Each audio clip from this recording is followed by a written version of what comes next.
మనం కూడా ఈ రోజుల్లో ఇలాగే ఉన్నామా? అందరికీ మన రక్షకుడైన యేసుక్రీస్తు నామంలో వందనాలు.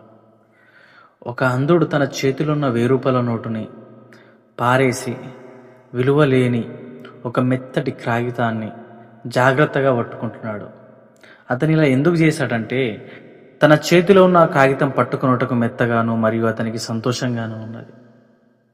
ఆ అంధుడు నిజమైన విలువ పట్ల అతడు స్పర్శ లేకుండా ఉన్నాడు.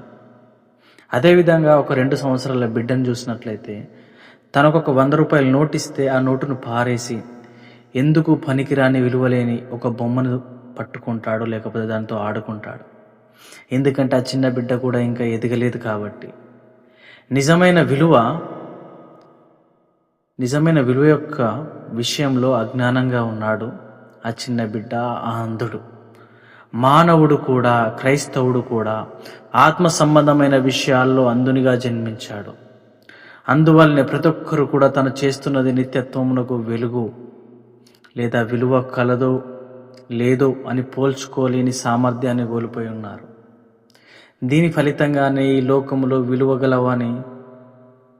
విలువగలవని లేకపోతే విలువైనవని వారనుకుంటున్న ఆస్తుల కోసమో లేదా పేరు ప్రతిష్టల కోసమో, లోకానుసారమైన సుఖ సౌఖ్యాల కోసమో వారు డబ్బును మరియు తమ శక్తిని అంతటిని ఉపయోగిస్తున్నారు.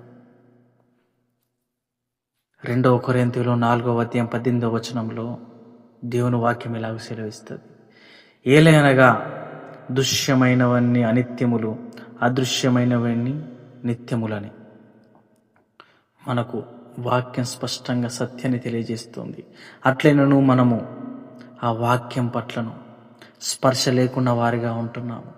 యేసుక్రీస్తు ప్రభుల వారు కూడా ఈ భూమి మీద ఉన్న కాలములో మతానుసారులలో లేదా మత ప్రవీణులలో ఆయన నిలబడి ఇలా చెప్తున్నాడు: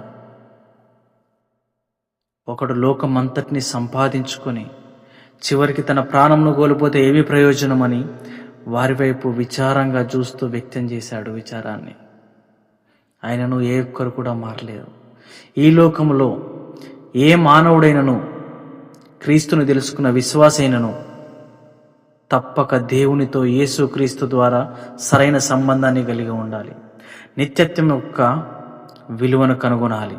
లేనట్లయితే ఒకరోజు తనను సృష్టించిన ప్రభు ఎదుట నిలబడినప్పుడు ఈ భూమి మీద తాను సంపాదించినవన్నీ లేదా సాధించినవన్నీ, కలిగి ఉన్నవన్నీ విలువ లేనివనే సత్యాన్ని తెలుసుకొని ఎంతో ఆశ్చర్యపోతాడో ఇది నిశ్చయం.